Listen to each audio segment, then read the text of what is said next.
the big banks are suing the Federal Reserve over the stress tests. They're doing this via the BPI, the Bank Policy Institute, U.S. Chamber of Commerce, and a number of other business groups representing big banks like JPMorgan, Goldman Sachs, Citigroup, and others.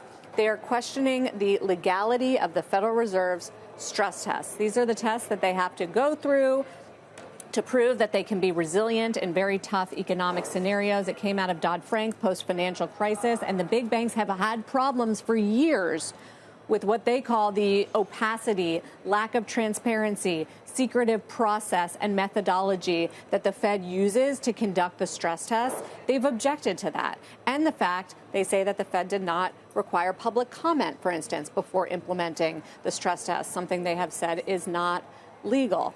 Now, interestingly, the Federal Reserve was onto this yesterday. They put out a statement saying that they do intend to make changes to the stress test to increase transparency and open for public comment. However, for the banks, I'm told too little, too late. Also, the banks want to ensure that these changes actually go through. So they are filing suit in the 6th District to try to ensure that the process of the stress test changes.